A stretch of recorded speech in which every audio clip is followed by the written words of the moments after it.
Mochileiro Sem Pauta está no ar, galera, aqui é o Kainaito.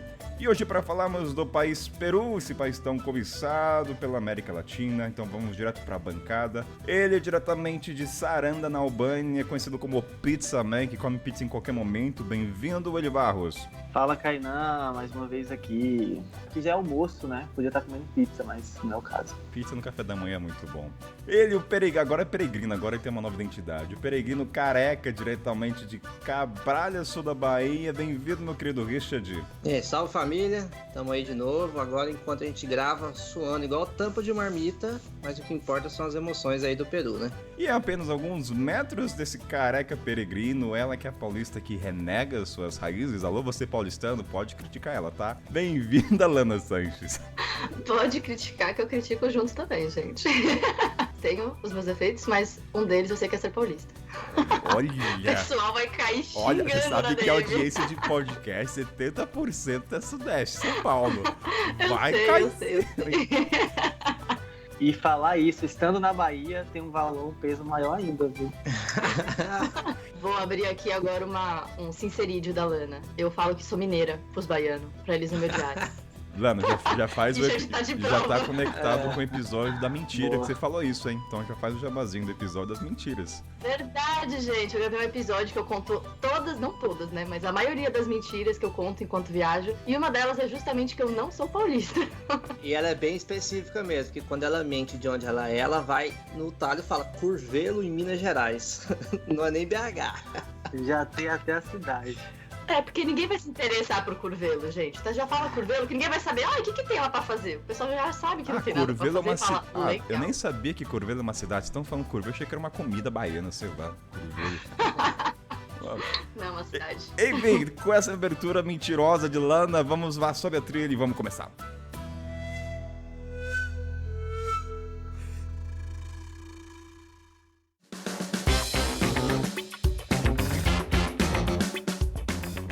Salve, galera! Então vamos lá para os recados de Kainaito para vocês.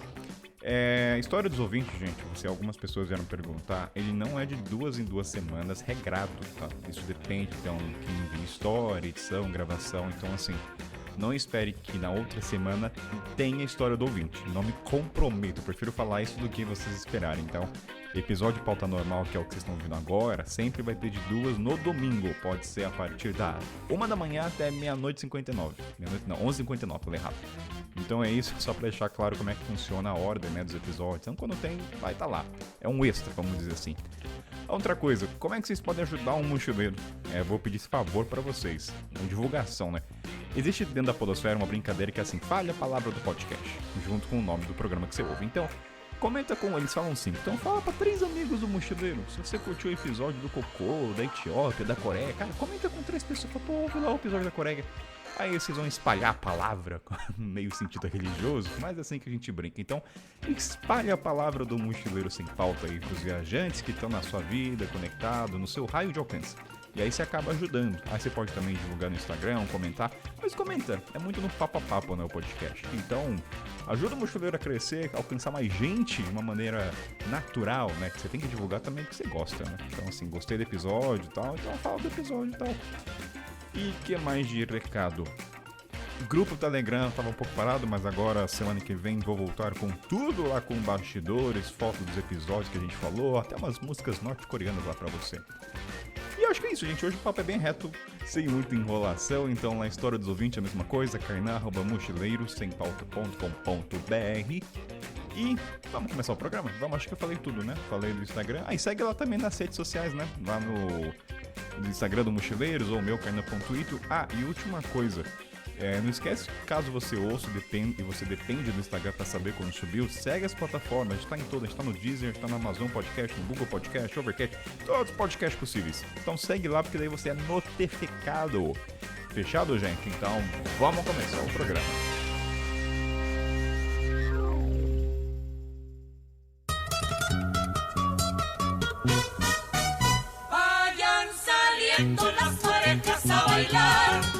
Richard, Lana, Willy, pra começar esse programa falando do nosso querido Peru, eu acho interessante a gente começar falando já do arquétipo que o Peru remete lá fora, né? E todo mochileiro que vai Peru e volta sempre fala uma coisa: maldita altitude. Cara, não tem como, eu acho que todo viajante fala isso. E aí, claro que na pré-pauta a gente já conversou isso, e a gente vai começar falando desse programa do impacto, mas antes só queria dar um parâmetro aqui pro ouvinte, né? Eu tava dando uma olhada. Pra quem não sabe, Campos do Jordão é a cidade mais alta do Brasil. E Campos do Jordão é a cidade mais alta, tá? Só refrisando, não é o pico mais alto, cidade.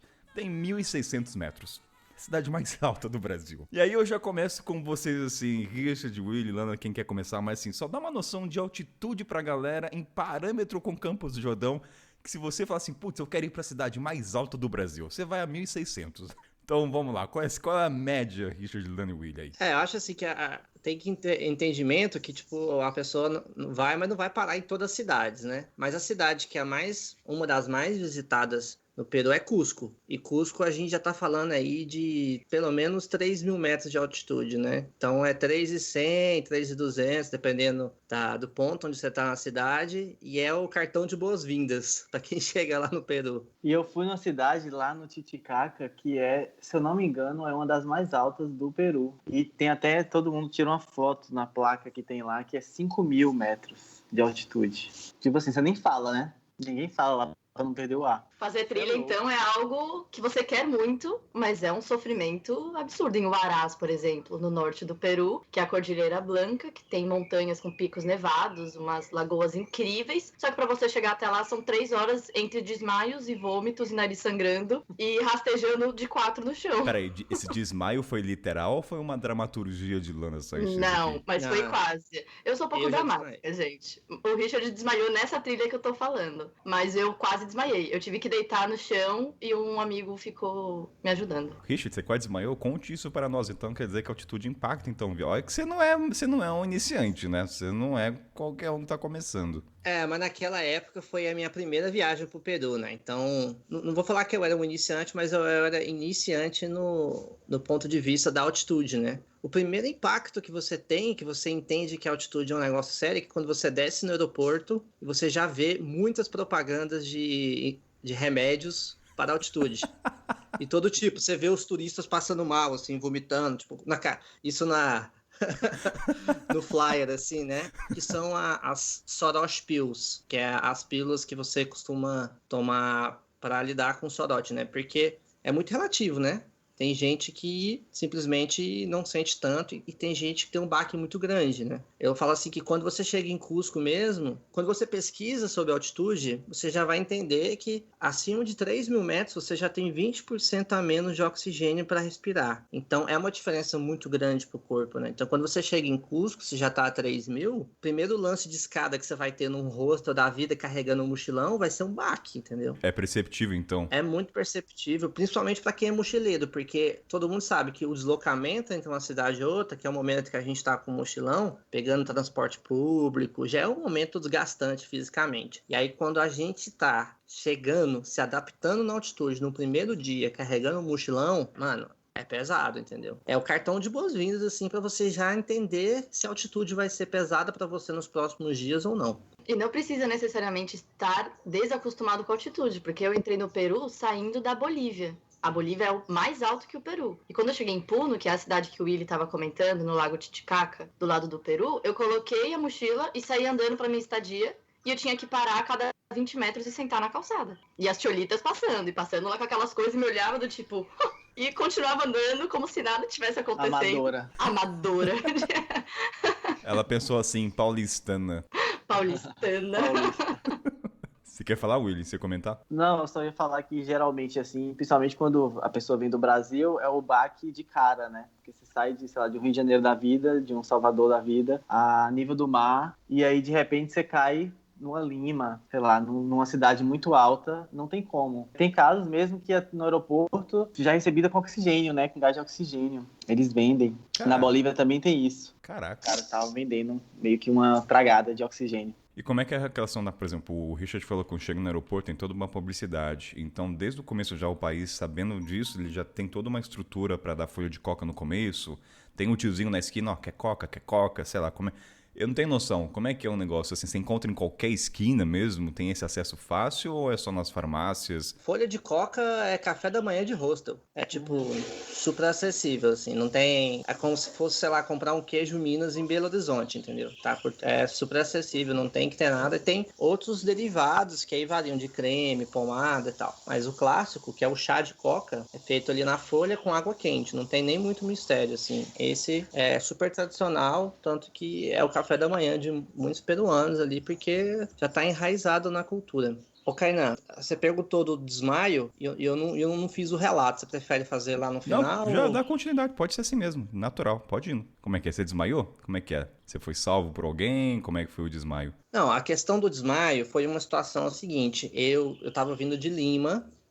Foi uma viagem de férias, eu ia passar só 20 dias no Peru. Tava vindo de Lima, então tava no nível do mar e fui para Huaraz. E aí em Huaraz, o recomendado é você passar pelo menos uns 4 dias, assim, para você se aclimatar. Eu não tinha esse tempo. Aquela cabeça de férias, né? E eu não só não tinha esse tempo, como eu tava fumando igual uma caipora e bebendo igual um louco, porque eu tava de férias querendo extravasar. E aí, quando eu fui pra Huaraz, a gente fez só uma trilha, que foi o Pasto Ruri, que já foi super difícil, assim. É uma trilha que, se tivesse a nível do mar, seria uma coisa ridícula, porque, tipo, sei lá, 3 quilômetros andando na calçada. Mas como tem altitude, as pessoas pegam cavalinhos, burrinhos, porque é muito difícil, é um processo de adaptação. E no dia seguinte, eu já fui fazer a Laguna 69, que é esse lugar, assim, emblemático para muita gente, né? E lá, o pico mais alto chega a 4.700. Você começa a 3.800 mais ou menos e chega a quase 5.000. E eu tava tendo muita dificuldade, mas eu queria muito ir naquela laguna, eu já tava namorando ela na internet há muito tempo. O guia foi na frente, eu fiquei sozinho. Eu falei, não, vai na frente aí que eu vou alcançar vocês. E aí eu fiquei sozinho na trilha, meu amigo foi na frente também. Aí tinha um subidão assim, cara. Eu tava andando e parando, andando e parando. Mas tinha um subidão que não tinha como parar. Eu falei, bom, tem que fazer esse esforço de uma só vez. Aí eu puxei o ar, fui, fiz o subidão. Quando eu desci o subidão, eu parei pra descansar, sentei numa pedra assim e eu apaguei, cara. Aí eu acordei, eu não sei se eu fiquei desmaiado 2 minutos, 1 minuto, 10 minutos. Sei que eu acordei com a cara, o sol. Eu não era careca, né? Mas eu já tinha entrado assim, então. Isso quer dizer um bom tempo atrás, já uma noção de tempo aí. E aí, cara, tipo, eu lembro assim do meu rosto queimando no sol e eu deitadão na grama, assim, saca? Acordando super tonto. Aí acordei, tomei mais folha de coca, bebi água, voltei e eu ainda vomitei 2 vezes enquanto eu fazia essa trilha. Essa trilha foi bem difícil pra fazer na altitude. Assim, encaminhando meio que pro final do tópico da altitude, você falou uma coisa que eu acho que é interessante, o cara que é Peru, o tempo, né, de adaptação do corpo, né? Então você não pode chegar e já fazendo trekking. Eu não sei se o Willy passou mal, porque aparentemente, pelo que vocês estão falando, é normal vomitar. O vomitar no Peru, aparentemente, é uma coisa intrínseca, né? Não sei se o Willy vomitou a Lana, mas... Então a dica seria o quê? Esperar um pouco na cidade até o seu corpo se adaptar à altitude, né? O segredo é aclimatar. Assim, eu nunca passei mal porque todas as vezes que eu fui no Peru, 2 vezes no caso, eu vim da Bolívia. Então, tipo assim, eu sempre entrava por Santa Cruz de la Sierra, que é a fronteira, praticamente a fronteira Brasil-Bolívia, porque os voos eram mais baratos, tal, era mais quebrado naquela época. Então, sempre quando eu via uma promoção, sempre pegava assim, tipo, R$ 150 um voo, Salvador, Santa Cruz de la Sierra. Eu falava, por que não? Eu vou. Aí ia. E aí eu subia, atravessava a Bolívia inteira até chegar no Peru. Todas as vezes foi isso. Então meio que eu aclimatava, porque Santa Cruz da Serra é um inferno na Terra, né? É tipo assim, deve ser abaixo do nível do mar, porque deve ser nível cratera, assim, porque é muito quente aquele lugar. Meu Deus, só de lembrar eu tô suando, dor de cabeça já aqui.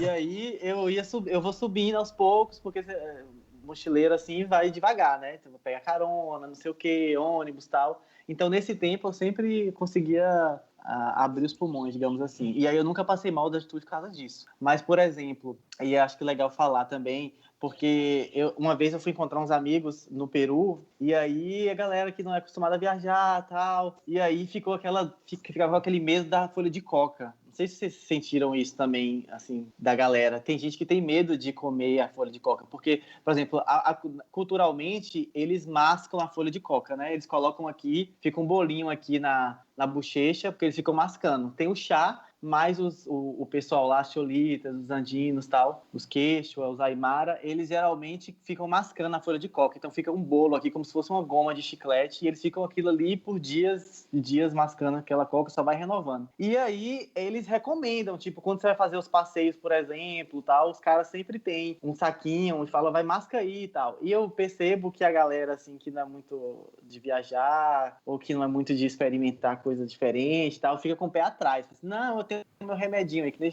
Richard falou, né? Tem uns remédios de altitude. Eu tenho meu remédio, prefiro tomar um remédio, não acredito muito nessa folha de coca e tal. Mas eu queria saber de vocês aí. Eu nunca tomei o remédio de altitude, mas vocês já tomaram o remédio de altitude? Qual faz mais efeito, a folha de coca ou o remédio de altitude? Eu não tomei o remédio, eu só tomei a folha de coca. E era assim, folha de coca em todas as versões possíveis. Então era bala de coca, mel com coca, chá de coca, água com restinho do chá de coca. Eu ficava com coca 24% ó, 24 horas do dia. Só que uma coisa que me chamou muita atenção, que é o que você realmente falou, as pessoas estão mascando a folha de coca o dia inteiro. Só que a folha de coca você não pode engolir. Então chega um momento em que você tem que cuspi-la em algum lugar. E as pessoas na rua cuspiam nos lixos. Só que assim, gente, quando você tá cuspindo, nem sempre você acerta a boca do lixo. Então uma coisa que me chamava a atenção era que nas cidades ou lugares que não eram turísticos, não eram centrinhos e praças turísticas, tinha muita folha de coca em forma de gusparada grudada assim nos lixos. Eu experimentei soroche, tomei várias vezes, masquei folha de coca, chá, balinha, tudo que era acessível ali, eu experimentei nesse ponto, mas o que eu sinto que faz diferença mesmo é a aclimatação. Não tem, cara... Pra mim não faz diferença, assim. Eu vou dar um exemplo. Essa mesma trilha, que na primeira vez eu passei mal, desmaiei, eu demorei 4 horas pra chegar até a laguna, dessa vez. A outra vez que eu fui, que eu já tava aclimatado, que eu vim da Bolívia, eu fiz ela em 2 horas e meia, cheguei suave, nadei na laguna. Então foi uma outra experiência, sabe? O que resolve eu acho que não é remédio. Remédio deve ser marketing da indústria farmacêutica pra ganhar dinheiro em cima de turista. E a folha de coca você tem que mascar por muito tempo pra fazer uma diferença, pelo menos ao meu ponto de vista, assim, o que eu entendi. Então, eu vejo que o que faz mais diferença mesmo é a aclimatação. É o que ninguém leva a sério, né? Porque a gente vive numa cultura de imediatismo aí, né? Mas se você quiser realmente fazer um trekking de altitude com dificuldade, não pense que a folha de coca vai te salvar.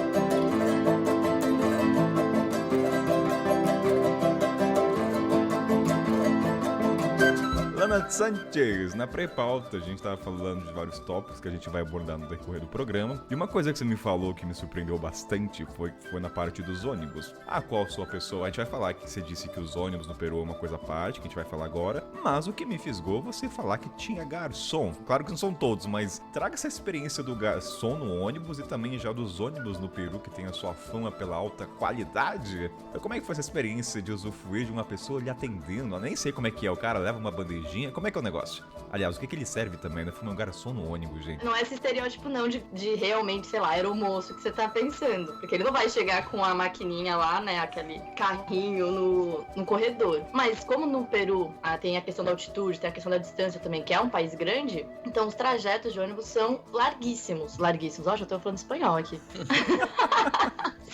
É muito grande, né, a distância. Então você pode ficar 24 horas dentro do ônibus. E lá não é de costume parar, tipo a gente que para nas cidades pequenas, né, nas currutelas, que vai ter lá a lojinha, vai ter o restaurante. Lá não é costume. Então eu não sabia disso. Aí o primeiro ônibus que eu peguei, eu acho que era 19 horas, não lembro, 20. E aí eu levei comida, levei bolachinha, levei fruta, levei água, levei algumas coisinhas. E aí, que chega a hora da janta, eu estou lá já encolhida, dormindo, passando mal por causa, né, do intestino, gases, descendo a cordilheira, uma outra história. E a pessoa me acorda e me entrega uma bandejinha, que tinha frango, tinha purê de batata, tinha ervilha e um suquinho, fechadinho, assim. E de manhã, com um café e uma bolachinha, e um bolinho. E assim, é que assim, pelo preço, você não imagina que vai pagar isso. Porque você tá 19 horas, 20 horas dentro do ônibus, e você pagou, sei lá, o equivalente a R$60, R$65. Então você acha que não vai, tipo, se eu chegar lá viva, eu tô bem, sabe? É lucro.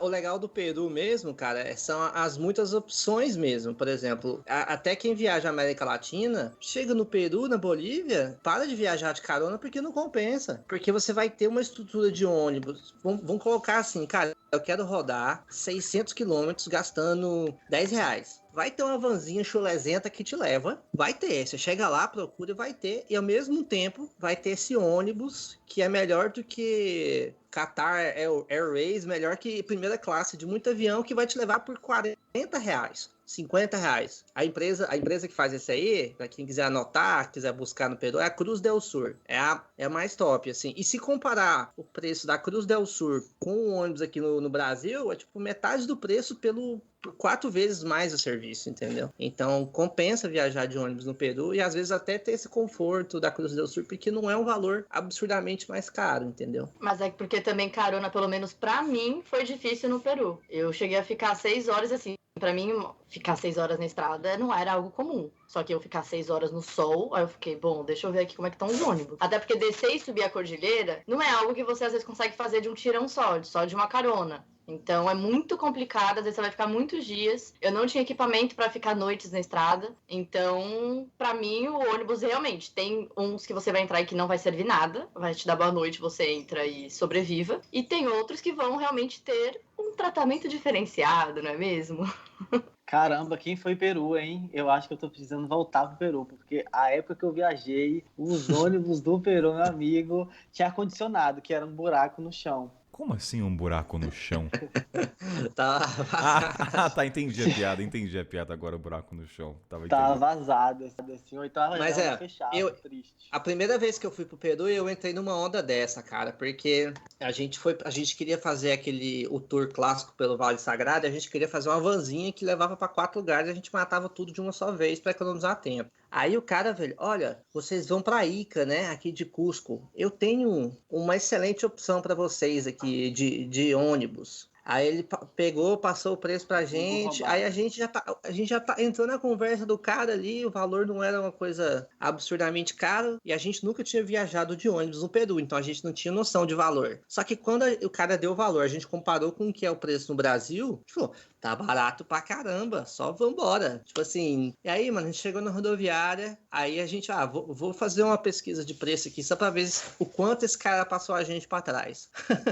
Eu vi que ele tinha ganhado tipo uns 40% em cima, fazendo uma média ali, eu falei, a gente já pagou, foda-se, vamos nessa. Mas, mano, o ônibus, eu lembro até o nome da companhia, era não sei o que, Moliner. Cara, que cilada, bicho. Porque assim, a viagem de Cusco pra Ica é uma viagem de pelo menos 20 horas. É uma viagem assim, hardcore. E o ônibus não tinha ar-condicionado.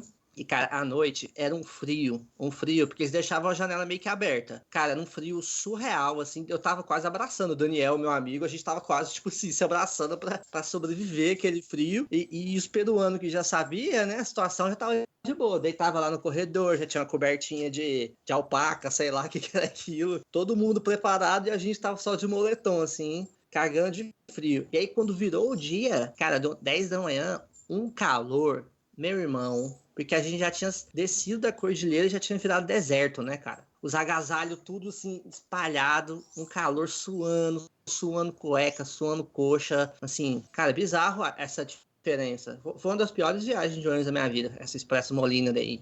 Foi sinistro. E só lembrando que esses valores que a gente tá falando foi em 2018. Não sei quando que o Willy foi. Mas são valores antigos, gente. Agora o real, infelizmente, está um pouquinho mais desvalorizado. Então vai ser, em vez de 40, vai ser talvez 65. Não mudou tanto, mas ainda tá mais barato que o Brasil.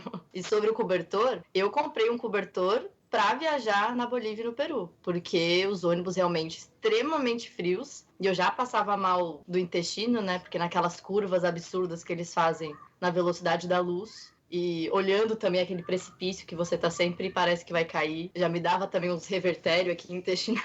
Então era o meu cobertorzinho pra eu mesma morrer com o meu próprio fedor, né? E pra me aquecer. Só uma dúvida, Lana. Manda. Falando pelo continente africano, você não pensa muito em lugar. Mas vocês falam tanto desse precipício que eu imagino que o cara deve orientar. Ó, você tem medo de altura? Ó, senta no meio. O cara, ou sei lá... Mas nada. O pior não orienta, não. Não orienta nada. Não, e nem fala. Não, exato. Porque é um contraponto. Geralmente a gente gosta de viajar na janela pra ver paisagem, mas eu não sei se no Peru eu gostaria. Eu tenho pavor de altura. Eu mal chego na sacada de um prédio. Então você imagina... Então assim, ó, galera que tá vendo esse podcast, podcast. Se você tem medo de altura, tem medo de precipício, tem medo de morrer, porque assim, parece que você está andando na corda bamba entre a vida e a morte. Não, talvez seria não vai. Não, mentira. Peru vale a pena. Peru vale a pena. Toma um Dramin, vai no corredor do meio. Às vezes pergunta, é desse lado que vê o precipício ou é do outro? A pergunta que eu não quero calar no Peru. Qual é o lado do precipício?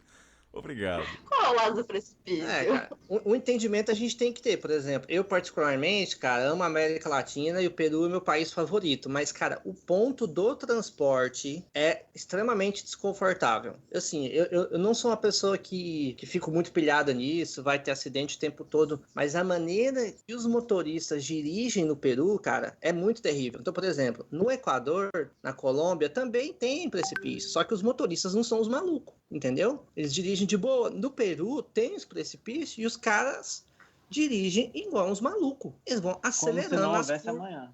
Exato, cara. Tipo, vai passar numa curvinha, ele não quer saber se tá vindo outro carro do outro lado, é só buzina e vai embora. Tipo, não reduz entendeu? Acho que a questão não é o precipício em si, é a maneira como os veículos são conduzidos. Tem uma questão de morte aí por deslizamento, todo ano acontece, morre turista indo pra Machu Picchu, não é algo fora do comum, né? Até porque, Richard, quando a gente fez a pré-pauta, você falou que realmente você tinha medo, né? Era um sentimento real, não é uma coisa assim de zoeira falando, realmente passou esse pensamento. Cara, muitas vezes, inclusive eu tive um acidente em Huaraz, o cara era uma... Assim, ó, imagina um padrão, você tá numa currutela no meio do Peru, você vai passar numa montanha. É uma estradinha de terra, bem estreita, precipício do lado, e tem que passar veículos descendo e veículos subindo. O cara tava nessas vanzinhas, tipo aquelas... tipo aquela xepa do Moçambique, assim, pra você ter uma noção, Kainan. Tá. Vanzinha pequenininha, surrada, e o cara acelerando. Aí quando chegar a curva, ele só buzina. O cara tava em Huaraz, tipo, tava eu, mais eu era o único turista, assim, a vanzinha, eu tava indo fazer a trilha da Laguna Churupe, assim, que é um lugar que não é um lugar que tem tanto visitante, não é tão famoso quanto a Laguna 69. Então eu era o único ali, o cara acelerando igual louco. Eu olhava em volta, eu era o único que tava desesperado, né? Porque os peruanos já estão acostumados com aquela loucura, aquilo ali é o dia a dia deles. Aí eu falei assim, não, se os peruanos estão de boa, eu vou ficar de boa. Aí, mano, eu lembro exatamente, eu tava de boa, assim, só olhando pra janela. Eu não tava nem olhando pro precipício, eu tava olhando pra borrachinha da janela, assim, brisando na vida. De repente, o cara buzina e mesmo assim vê um tuk-tuk do outro lado. O cara tava descendo, bem numa curva, assim. Aí o cara do tuk-tuk viu que ia bater, se jogou do tuk-tuk. Aí ele se jogou pro lado do barranco, tipo, não foi pro lado do precipício, foi pro lado do barranco, pulou do tuk-tuk, o tuk-tuk pegou de frente na van. Você imagina o barulhão que fez, aí, tipo, foi sinistro, cara. Aí aquela correria, gente andando, foi ver o cara lá, ele parece que machucou o braço, assim, saca? Eu posso estar enganado, mas tem um ouvinte chamado Daniel, que até ele mandou a história, a última das histórias dos ouvintes, foi ele que mandou. Posso estar enganado, mas ele falou... A gente sempre brinca, né? A história dos ouvintes é sempre comédia. Daí eu falei assim, cara, não, tem uma história, ele é médico, a pessoa morreu. Aí eu falei, caraca, eu acho que foi no Peru. Acho que posso estar enganado, mas acho que foi no Peru por causa de acidente. Enfim, mas é só, assim, acontece, né? A gente fala, mas pelo que... Se a gente jogar no Google, a gente vai ver bastante acidente e morte, né? Tipo assim...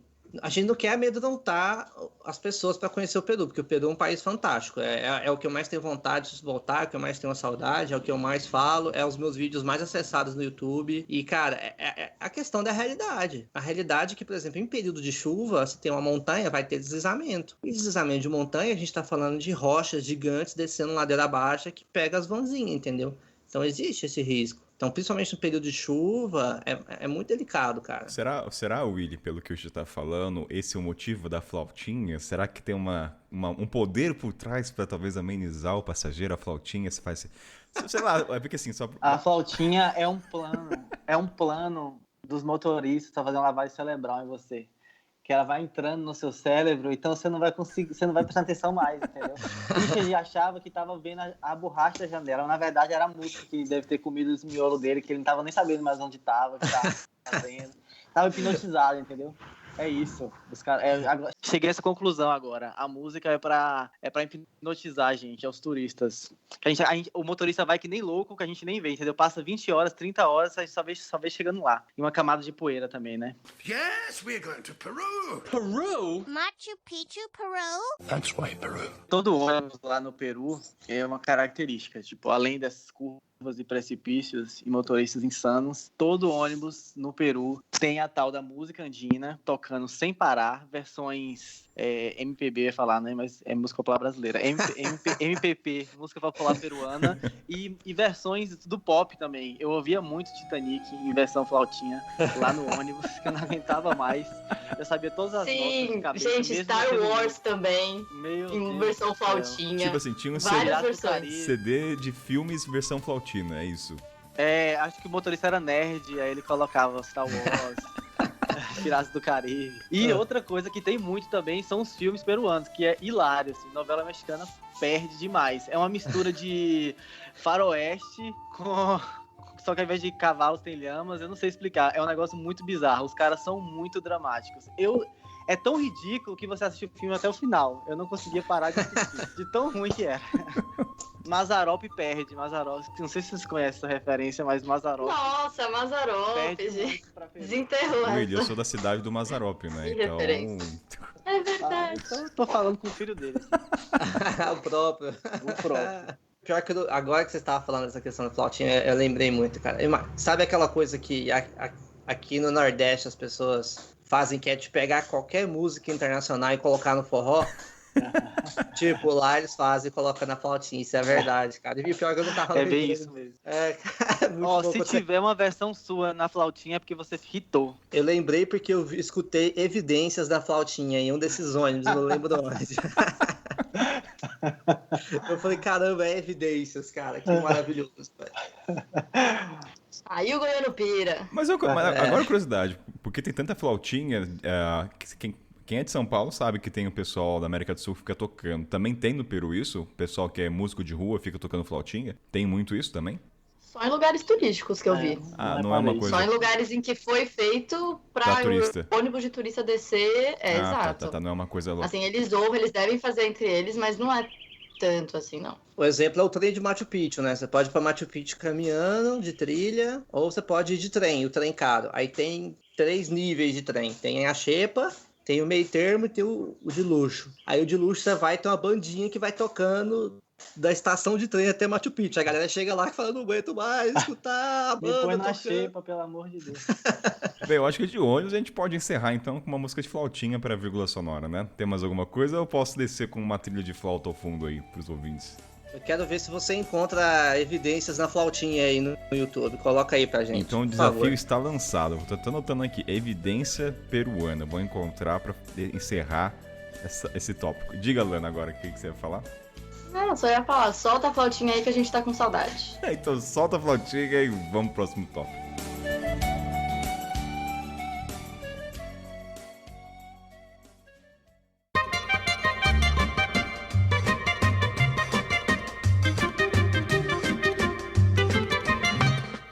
Agora que a gente já puxou essa parte de Machu Picchu, vamos falar de Machu Picchu, porque senão, quem escutou até o momento, Kainan, e não vai escutar Machu Picchu no seu podcast, vai começar a te dar hate na internet.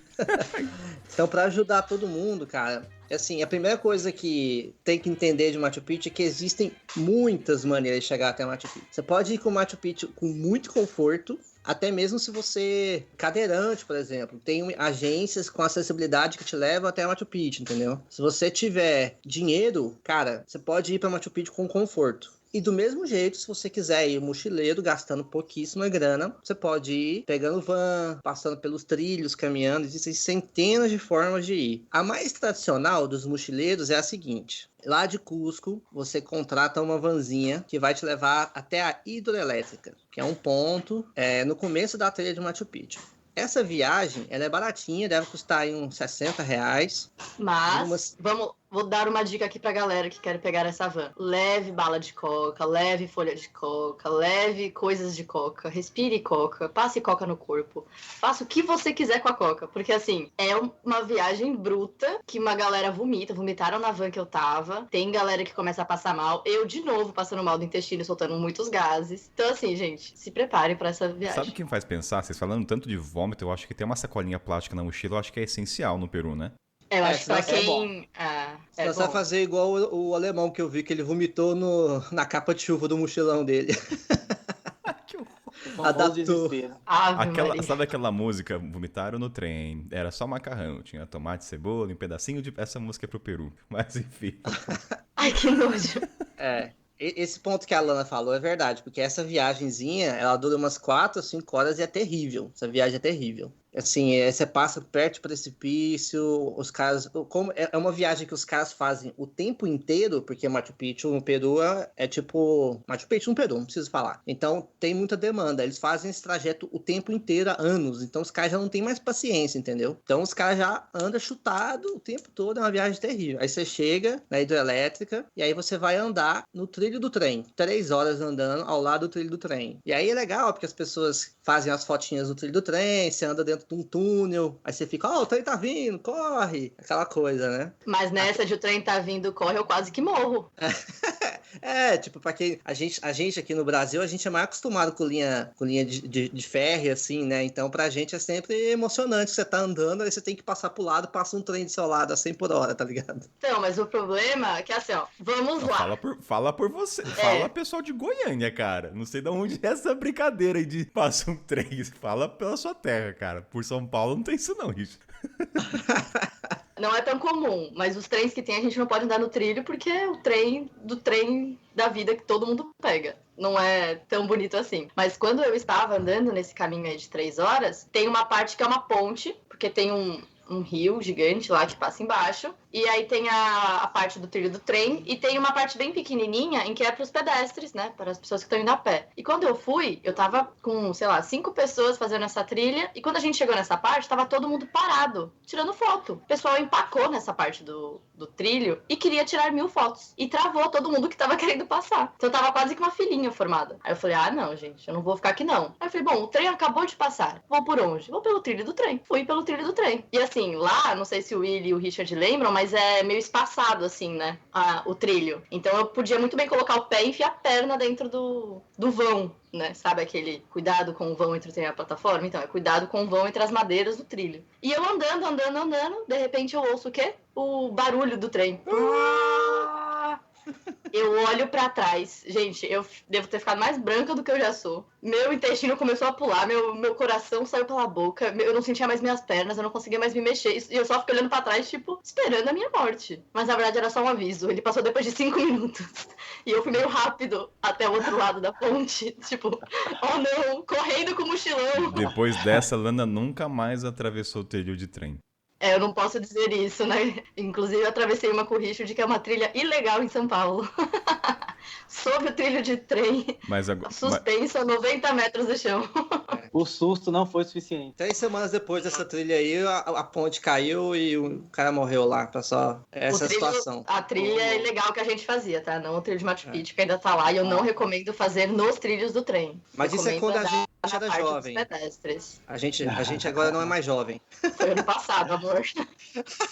Tô zoando. eu acho que só pra deixar pros ouvintes que não fizeram um mochilão ainda, né? Tem muita audiência. Então, assim, não ouçam o que Lana Gueixa tá fazendo aqui, tá? Pelo amor de Deus. Mochileiros em Pauta não se responsabiliza por danos, entendeu? Então, assim, aqui só...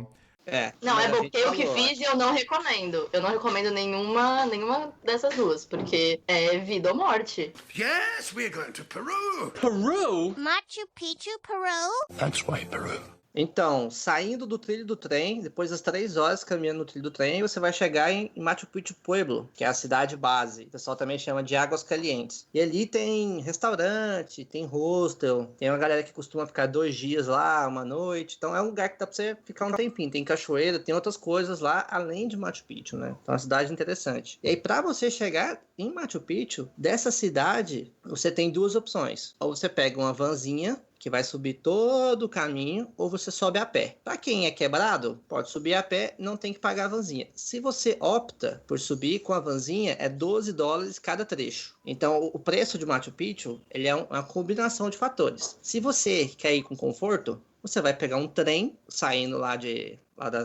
Cusco ou Ollantaytambo, e aí esse trem vai desde $50 até $200, assim, porque ele tem várias categorias. Se você for um mochileiro, você vai contratar essa vanzinha que vai te levar até a hidroelétrica. E aí a gente tá falando de 60 soles, pelo menos a última vez que eu contratei, uma média de 50 a 80 soles. Depois que você pegar essa vanzinha de graça para andar no trilho, você não vai pagar mais nada. E aí em Águas Calientes você pode subir a pé. Então, se você fizer de uma forma econômica, você vai pagar só a van até e o ingresso para Machu Picchu. E o ingresso para Machu Picchu, Kainan, pelo menos a última vez que eu fui, era 152 soles. Mas peraí, esse sole é quanto? É 1 para 1? Só pra eu ter uma ideia, porque você tá falando pra mim, eu não sei o quanto é não. Só uma ideia. Quando a gente tinha ido, que era 2018, era 1 para 1. Ah, tá. Só Agora pra ter, tá só pra ter uma... R$1 para 1,20. Ah, tá. Mas só pra ter uma ideia. Às vezes é 1 pra 10. Então, assim, tá. 60 você conta como R$60. Eu não sei como que tá a conversão do sole hoje. Eu sei que o real não tá valendo nada, né? Então, deve tá... A gente deve ter perdido um pouco aí. Ô, Richard, você tá falando dos pesos, né? Lembrando até que as datas que você foi pro Peru... Soles. Rapaz. O soles modifica muito, né? Mas assim, você foi em 2018 e o seu Willy foi em épocas remotas. Willy, quando é que você foi? Quanto custava? Só pra o ouvinte entender que, cara, dependendo da época que você vai... Nossa, não faço ideia. Eu fui em 2010, eu acho, 2011. Não sei quanto custava, eu sei que o real valia bem mais. Quanto estava o dólar? Alô, Google, peraí. Não, mas peraí, você não lembra? Você não tava na casa dos na casa dos... Eu não lembro nem o que eu comi hoje de manhã. Não, o cara viajou meio mundo depois, Kainan. 2010 você quer que ele lembre.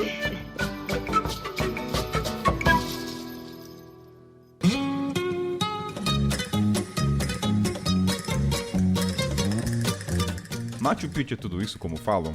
Eu tenho essa curiosidade, se é que nem marketing do país, vai pra Machu Picchu, chega lá, não é tudo aquilo, ou tem tantas rochas, tantas ruínas que você acaba perdendo encanto. Quero saber se isso é uma coisa estereotipada, ou de fato Machu Picchu merece a sua categoria de 7 maravilhas do mundo. Olha, pra mim é tudo isso e mais um pouco, assim.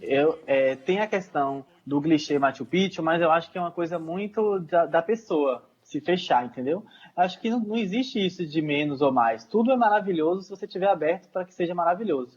E Machu Picchu, para mim, é a meca dos mochileiros. Independente de como tá hoje em dia, abriu bastante, né? Tipo, a globalização fez com que facilitasse a gente viajar, descobrir novos lugares, deu acesso à viagem para muitas pessoas. Mas eu ainda acho que Machu Picchu é a meca, assim. Machu Picchu, para mim, eu não sei se é uma coisa muito pessoal, mas para mim é uma coisa assim... O Peru, tal, Machu Picchu, é aquela coisa do mochileiro raiz, assim, aquela imagem, sabe, de você pegar a tua mochila, colocar o gorrinho do Chaves lá, de alpaca, e chegar em algum lugar super misterioso. Pra mim, Machu Picchu é isso. E quando eu fui pra Machu Picchu, eu tava muito com essa cabeça, assim, a primeira vez que eu fui pra Machu Picchu, eu tava muito com essa fantasia. E pra mim foi muito especial chegar em Machu Picchu. Eu fiz a trilha Salcantay, foram 5 dias ou 4 dias, eu não lembro nem os solos, nem quantos dias eu andei, mas eu acho que foi mais ou menos 5 dias, que foi de Cusco até Machu Picchu. Então, isso também ajuda, né? Aquela coisa de você andar a trilha da montanha, quando chega no topo, é incrível a chegada. Então, pra mim, chegar em Machu Picchu é muito mágico, porque foi muito sofrido o caminho. Foram 5 dias essa trilha Salcantay, só falando um pouco rápido sobre ela. A gente saiu de Cusco, e aí é uma trilha que você passa por vários climas e várias geografias, assim. A gente passou tanto por picos, porque Salcantay é uma montanha, então a gente quase que subiu o pico dela. Então a gente pegou neve, temperaturas negativas, e ao mesmo tempo, depois de cruzar Salcantay, a gente pegou quase que uma floresta tropical, então era calor, umidade, e pegamos também um cenário quase que pós-apocalíptico ali perto de Santa Teresa, eu acho, que tem umas termais, e aí, antes dessas termais, tem muita pedra, assim, parece que o mundo acabou e você tá ali naquele cenário ali de 3%, que não tem nada, um deserto, são umas pedras gigantescas e você caminhando assim no meio até chegar a essas termais. Então, assim, é uma experiência muito louca, assim, você dorme em um cenário e acorda em outro. Dorme no frio, acorda no calor. E aí você andamos esses 5 dias, e aí quando chegamos em Águas Calientes, foi legal também. Eu não sei qual a impressão de vocês de Águas Calientes, que é uma cidade super turística, mas pra mim foi uma coisa meio encantada. Era de noite, a imagem que eu tinha de Águas Calientes é uma coisa muito surreal, quase psicodélica, assim, aquela cidade no meio do vale, e aí tem umas luzinhas assim no meio, não sei explicar pra vocês, é uma coisa muito bonita, assim, o rio, as pontes, um cenário de filme, assim, E aí eu achei massa, já tava assim, super adrenalina, super voltou. Quando eu cheguei em Águas Calientes e decidimos subir a pé, igual o Richard falou, né? Tem todas as opções. Aí nós éramos um grupo de amigos, metade do grupo não aguentava mais, subiu de van. E a outra metade falou assim, não, cheguei até aqui, porque a trilha são quase 80 quilômetros. Então a gente falou assim, não, vamos fechar esses 80 quilômetros redondos aí. Que ia dar certinho 80 quilômetros se a gente chegasse a Machu Picchu andando. Aí falou assim, não, vamos subir. Aí eu e mais 5 amigos subimos andando até Machu Picchu. Então quando a gente entrou em Machu Picchu, isso eu acho que é comum também, tava neblina, não dá pra ver nada. E aí dá aquele desespero no seu coração, falando, caraca, eu saí do Brasil, enfrentei esse inferno, esse cão dessa viagem. Andei até aqui pra ver nuvem. Andei até aqui pra ver nuvem, não acredito que São Pedro vai fazer isso comigo. Aí quando você tá cuspindo fogo, de repente abre, assim, parece que é combinado, parece que o Secretaria do Turismo combinou com os incas lá, os ancestrais, falou assim, gente, vamos fazer assim pra impressionar o turista, porque é desse jeito, quando você tá assim, quase chorando de frustração, de repente abre, assim, de vez.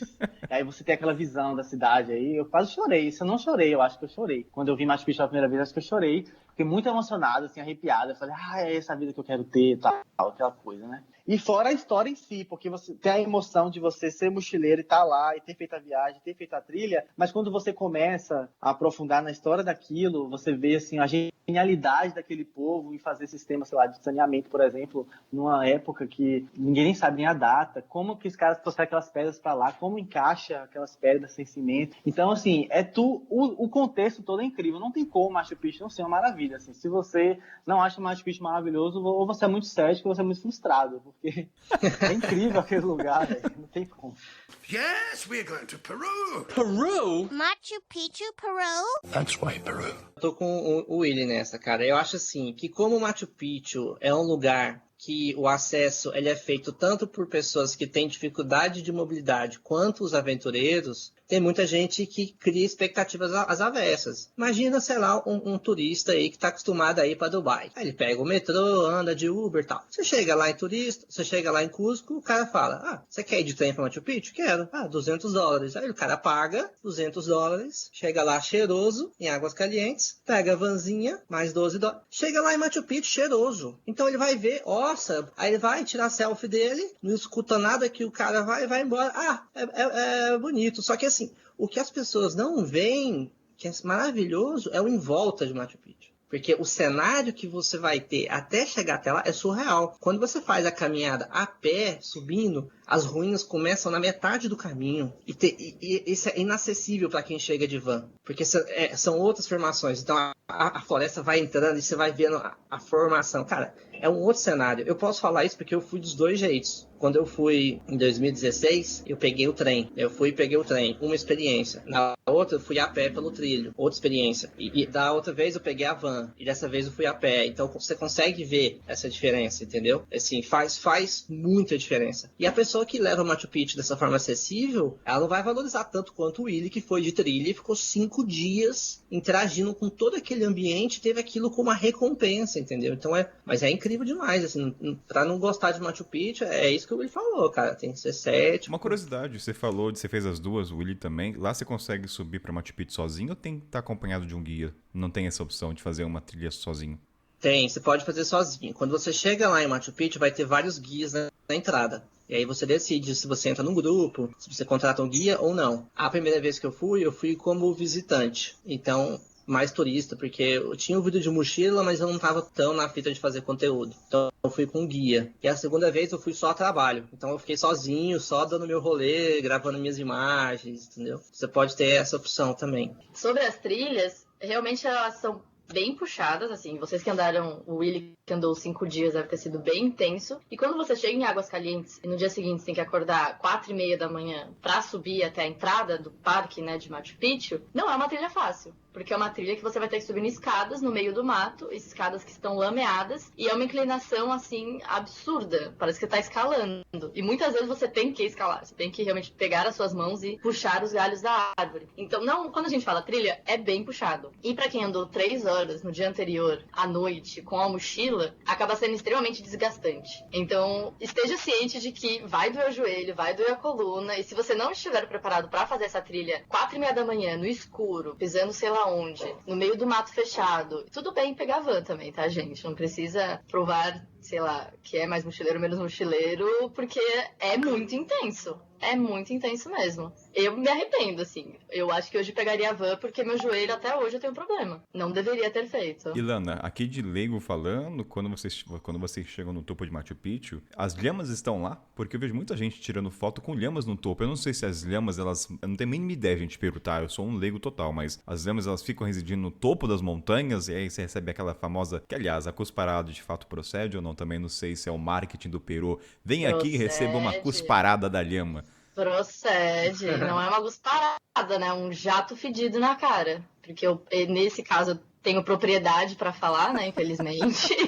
Não, fala felizmente. São poucas pessoas com esse privilégio. Não, gente. É verdade, né? Eu recebi uma bênção inca. Então, né? Vou olhar dessa forma agora. Fui abençoada pelos incas. Mas no caso. É a água benta dos incas. É a água benta dos incas. Pedidinha, viu? Poderia ser melhor tratado essas água-bentas aí, porque é difícil. Eu levei, na verdade, uma gusparada quando eu estava na Bolívia, de uma lhama, assim, foi na cara mesmo, assim, pegou no queixo, quase que ela acerta minha boca. A bola mesmo, né? Porque, assim, é um spray, então pegou no rosto todo. Mas a bola realmente líquida foi no queixo, meio pescoço. Bem quando eu estava fazendo o tour do Uyuni, de 3 dias, ou seja, eu fiquei 3 dias sem tomar banho, e eu levei essa gusparada no primeiro dia. Então, assim, as roupas que eu tinha ficaram fedidas pelos 3 dias e ninguém queria sentar comigo no carro. Caralho, é fedido. É tipo. Nossa, é tipo... eu tô sendo muito fedida desse episódio. Eu tô falando só de pum que eu dava nos ônibus. Não. A lhama fedida que cuspiu. Mas, cara, eu não sabia que o cuspe da lhama era fedido. Então é tipo xixi de gato, que pra quem já teve a importúnia de receber xixi de gato, cara, fica na mochila praticamente uma semana. Então quer dizer que então. Isso daí eu nunca levei, não. Mas você falou. Mas é fedido. É fedido. Assim, não, tá ok, assim, não é nada que eu morri, nem nada, nem ficou, sei lá, deu alergiazinha. Não, só é fedido. É uma água que eu peguei, limpei, passei uma água, só que ficou um pouco na roupa. E não tem problema. E lá em Cusco, realmente, elas estão espalhadas pela cidade de Cusco e você pode ir se aproximar e tirar foto delas. Eu, no caso, como já tinha tido uma experiência com elas, falei, posso não tirar foto com elas, tá tudo bem. Vou passar essa oportunidade de levar um guspão. E eu confesso que eu ficava olhando os turistas, do tipo, quem será que vai levar uma gusparada agora? E ficava observando com esse olhar sacana.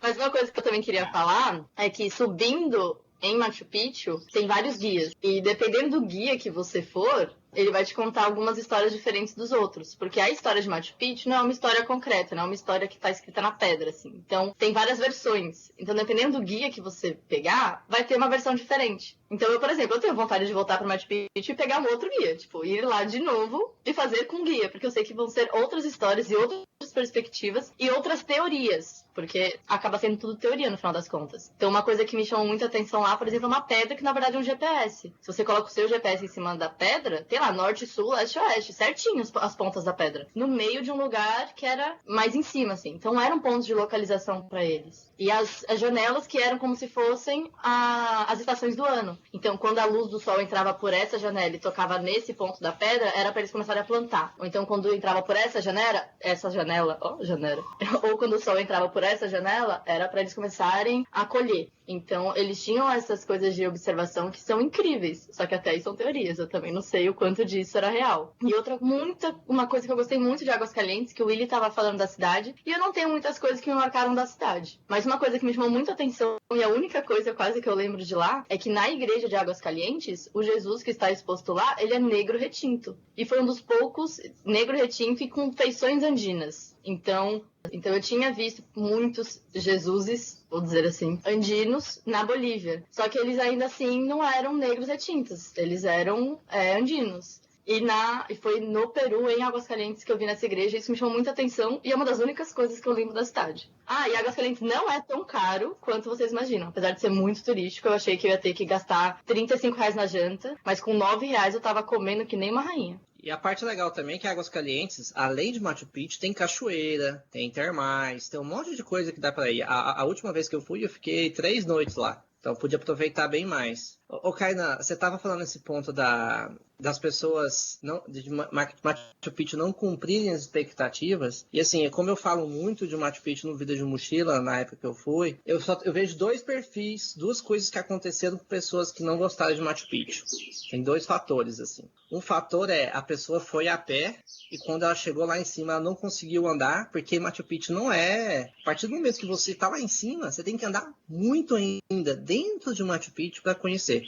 E ainda tem duas montanhas que você pode fazer depois que você chega do topo de Machu Picchu. Que é a montanha de Machu Picchu, que é uma outra montanha que fica atrás, assim, e tem a Huayna Picchu. Então são dois extras. E aí tem gente que tá lá no computador, não faz as contas do tanto que ele vai ter que andar. Aí ele coloca, vou fazer aqui Huayna Picchu depois que eu conhecer Machu Picchu. Cara, e já é muito cansativo. Só estar em Machu Picchu e andar dentro de Machu Picchu já é cansativo. Fazer as montanhas, mais cansativo ainda. Subir a pé e fazer tudo isso no mesmo dia é muito cansativo. E aí tem muita gente que... Eu conheci algumas pessoas que subiram a montanha, chegaram lá cansadíssimo, não tinha energia para conhecer Machu Picchu por dentro, então ficaram, é ruim e tal. A pessoa nem andou dentro de Machu Picchu, porque não tinha energia para isso, entendeu? Porque é cansativo. Muito menos subir uma outra montanha. E aí tem um lado também de quem faz isso na época de chuva. Porque além de você cansar, subindo as escadas, você vai chegar lá e não vai ver nada. E aí é muito frustrante, entendeu? Tem que ter esse preparo. Se você não tem condição, pega a vanzinha, cara. Porque aí você vai chegar lá descansado e mesmo assim vai ser cansativo andar dentro de Machu Picchu. Tem que entender isso.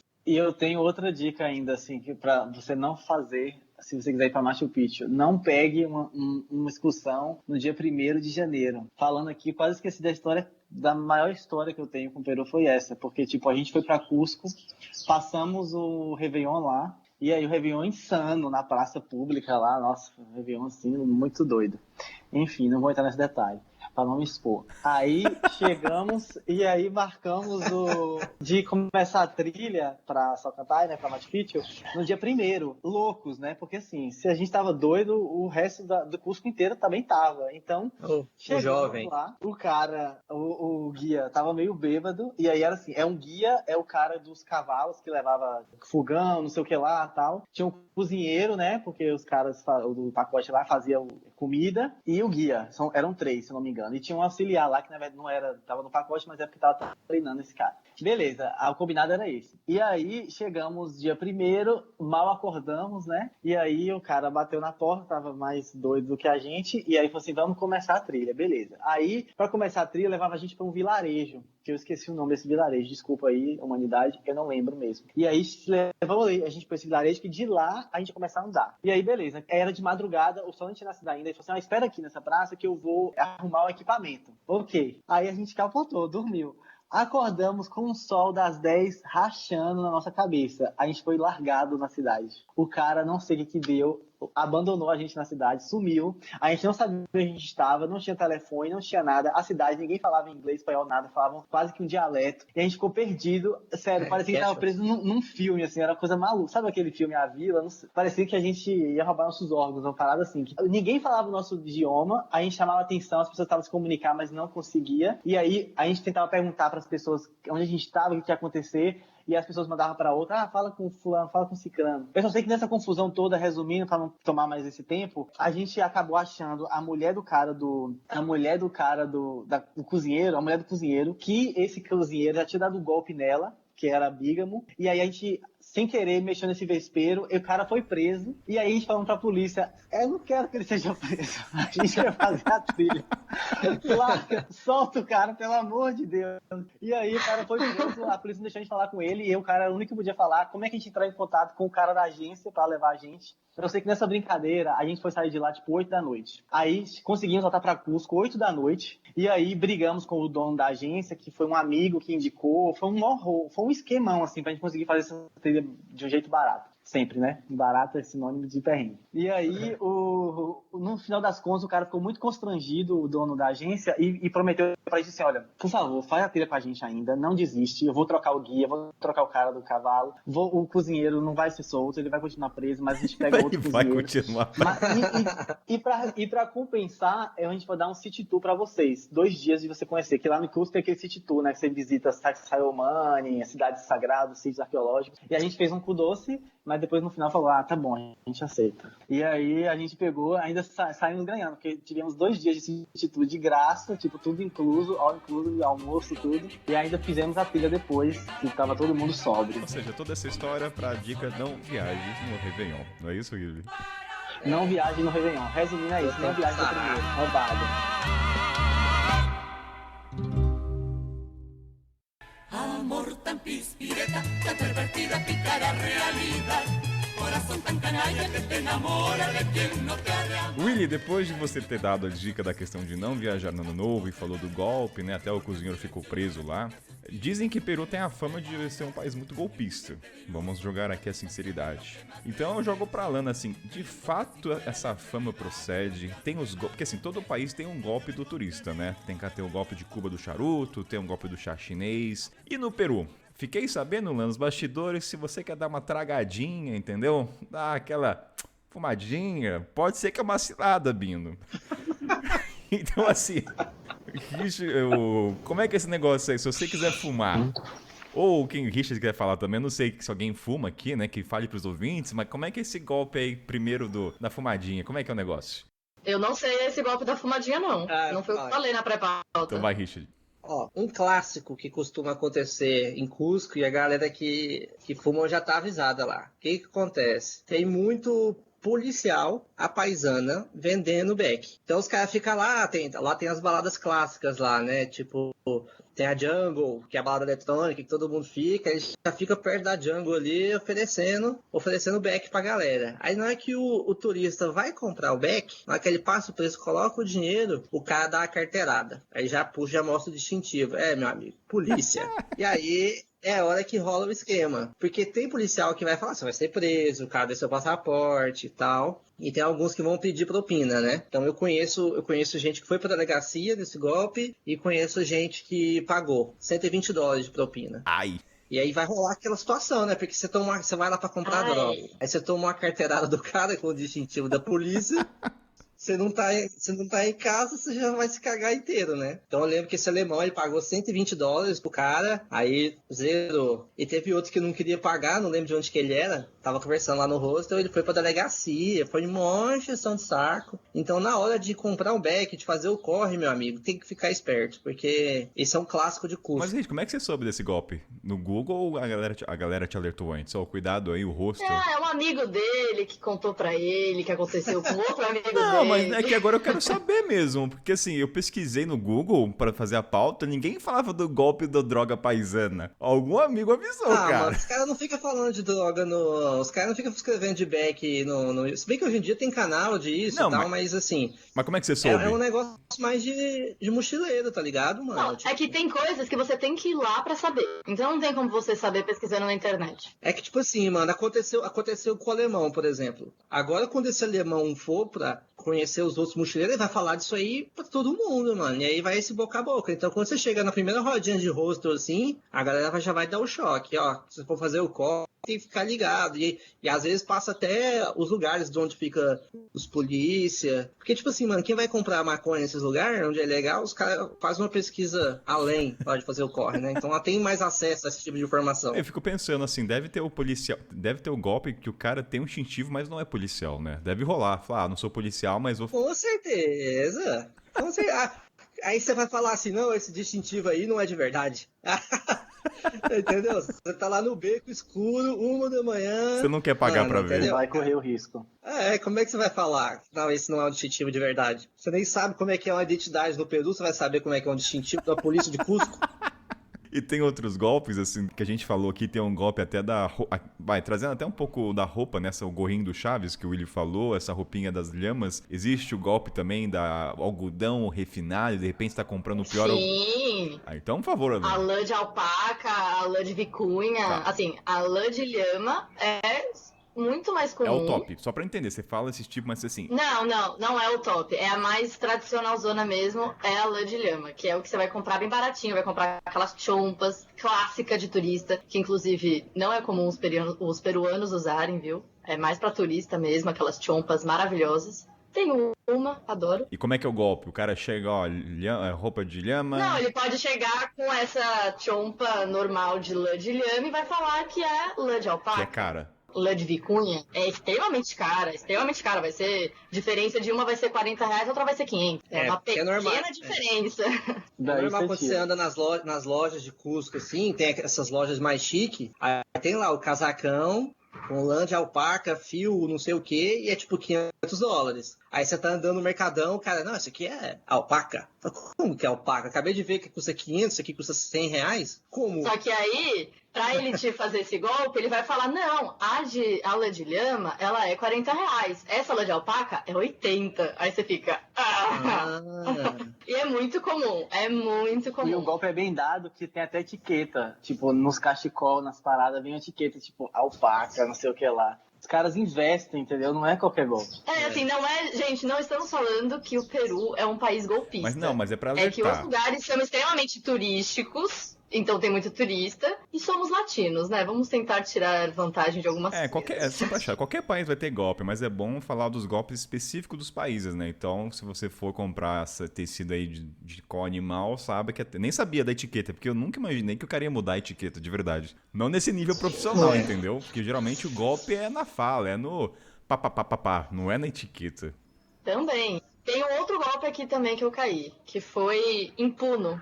Também lá na cidade que o Willy falou, que é para você conhecer as Ilhas de Urus, que inclusive é um outro tópico, né, aqui, complexo. E lá você compra o passeio de barco e ele fala que tá tudo incluso, só que chega na maioria dos lugares e não tá nada incluso. Você não tem como reclamar, você não tem com quem falar, porque lá são as agências que vendem e é uma operadora só que vai fazer o passeio. Então são várias pessoas de várias agências lá. E você tem que pagar, porque senão você não come. Então é sempre bom confirmar o que tá incluso e o que não tá e pedir pra pessoa anotar e assinar no coisinho ainda do ingresso, né? Que ele te vendeu, o comprovante. Porque senão vai ter que pagar tudo dobrado. Tem algum golpe do Machu Picchu em específico, já que é a parte mais turística? Não que eu saiba. Deve ter, porque, tipo, eu acho que o maior golpe é esse que o Lan falou. Os maiores golpes são de pacote de turismo e busão também. Tipo assim, falar, vai te levar pra tal lugar e na verdade não vai. Ou então tá tudo incluso, não tá. Só que aí é uma parada terceirizada, entendeu? O cara já fez o corre dele. E aí te joga pra uma outra agência, a empresa do ônibus. E aí você chega no lugar, tem um cara do restaurante. Então, até você conseguir brigar, porque lá fora não tem direito do consumidor, você tá lascado. Você tem que sentar e chorar e pagar pela tua comida ou pagar pelo prejuízo, porque ninguém vai te ajudar. E aí sempre... Então isso que a Lana falou é legal mesmo. Tipo assim, verifica todos os detalhes, vai pra onde, até onde, esse ônibus vai me levar até tal lugar, tá mesmo incluso o almoço, tal. Anota tudo, faz o cara assinar se possível. Mesmo assim, nem é uma garantia. Então, o bom é você ter certeza de todos os detalhes. Porque muito isso, por exemplo, eu mesmo, quando eu fui atravessar da Bolívia pro Peru, eu comprei um ônibus que era para me levar até o Peru. Só que aí esse ônibus, na fronteira, ele não atravessava a fronteira. Ele te largava na fronteira e quando você atravessava a fronteira, você tinha que se virar para chegar na outra cidade. E aí, todo mundo já tava meio que sabendo daquilo. Só eu que não, né? O porra. E aí, quando eu atravessei, cadê o ônibus? Não tinha mais dinheiro, assim, não tinha dinheiro, assim, pra gastar, né, pra pagar outra repassagem e tal. Tive que brigar ali. Tive sorte, porque brigando consegui que o cara, só pelo estresse de ficar lá horas e horas e horas, ele me deu a passagem, me colocou numa vanzinha que me levou pra cidade. Mas geralmente a galera vai pagar, porque ele sabe que mesmo que chia... O Willy é a prova que o brasileiro não desiste nunca. É isso aí, Willy. Eu sou a prova que, assim, se fazer golpe brasileiro, você tem que ser muito bom. Você fala assim, na escola que você tem aula, eu sou o diretor, né? É aquela história. Respeita a minha história. Yes, we're going to Peru. Peru? Machu Picchu, Peru? That's why Peru. Mas em dinheiro, o Richard...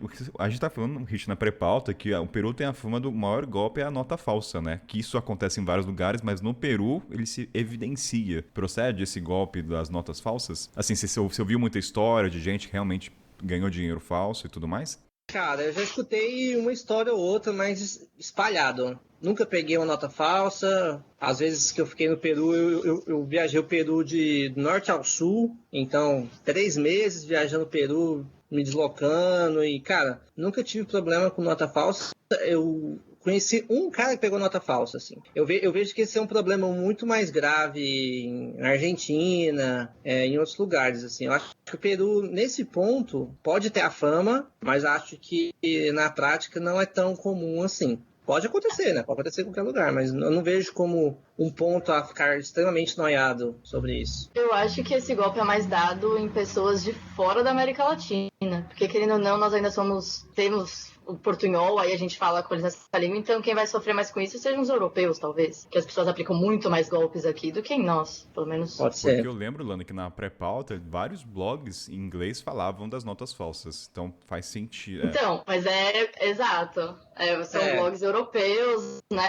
Gente, a gente também aqui no Brasil aplica muito golpes deles. Por quê? Porque é carne fácil, euro, dólar, libra, entendeu? É o quê? Recheio, gente. Agora a gente tá com real. Não é atrativo. O gringo tem uma lanterna. Eu imagino o norueguês chegando lá no Rio de Janeiro, em pleno carnaval, dá até calafrio, meu irmão. Os caras vão dar nó nele até sair sangue, tá ligado? Exato. Acho que isso daí é só pra quem realmente fala inglês, no caso. Pra quem tá com dificuldade de se comunicar, que não vai ter como reclamar, essas coisas todas. Mas, Fernanda, também tem a coisa das Ilhas de Urus. Não sei se você vai querer comentar sobre. Não, já coloca, mas o que é? Tem golpe envolvido? Não, que foi o golpe lá que eu tive que comer tudo mais. É que as Ilhas de Urus são tradições centenárias no Peru, que eles construíram ilhas no topo, né? Flutuando no maior lago navegável do mundo, que é o Lago Titicaca.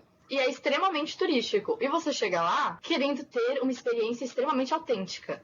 O que já começa meio que irônico, porque se você quer uma experiência extremamente autêntica, sendo que aquelas pessoas só têm como viver do turismo, deixou de ser autêntico. Eles têm que, às vezes, fazer coisas para poder se manter naquele estilo de vida. E aí as pessoas chegam lá e começam a falar muito mal de Puno, porque eles estão tentando vender coisas a todo momento. As crianças estão tentando te vender coisas a todo momento. Então, não é um golpe, mas eu não sei até que ponto é o golpe. Porque, assim, eu, como não paguei o almoço lá para eles, tive que pagar para as ilhas, É né? um tema muito mais profundo, né, do que um golpe em si. Envolve até o turismo, entre aspas, responsável. Assim, daria um programa só sobre isso, mas...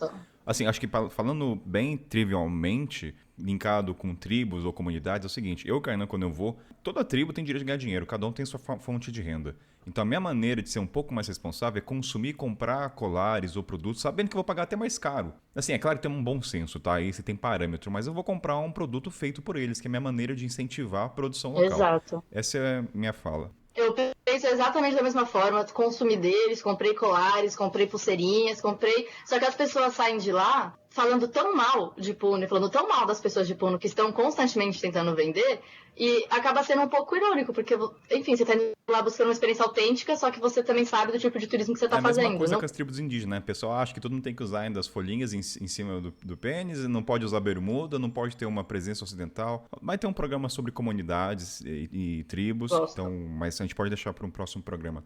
Sobre as ilhas flotantes, eu acho legal, eu trouxe essa pauta também, porque, por exemplo, nesse caso, realmente virou a renda deles. Porque, por exemplo, a história, eu espero não estar falando besteira, mas a história dos Urus é justamente, eles foram um povo que são mais antigos que os Incas, inclusive, mas eles tiveram que fugir dos Incas, por isso eles criaram essas ilhas flutuantes. Então, são ilhas no Lago Titicaca, né, que são feitas de totoro, que eu não sei qual é a planta em português, como é que chama, acho que é junco, que são como se fossem capins, e aí eles entrelaçam esses capins que não deixam a água passar. Aí forma como se fosse uma base, assim, como se fosse uma base, garrafa PET. E aí eles têm essas ilhas no meio do lago Titicaca, e aí eles moram lá. Então eles, fugindo dos Incas, criaram essa civilização, que é antiguíssima e tal. E lógico, né, com a globalização, com tudo, assim como nossos indígenas também, foram perdendo cada vez mais territórios, e aí hoje eles vivem do turismo, basicamente. Então, tipo assim, por isso que é importante ir direto a eles, né? Que vocês estavam falando, você falou direto a eles quando você quiser visitar, quiser conhecer, porque assim, são várias ilhas, eu não sei quantas são, sei lá,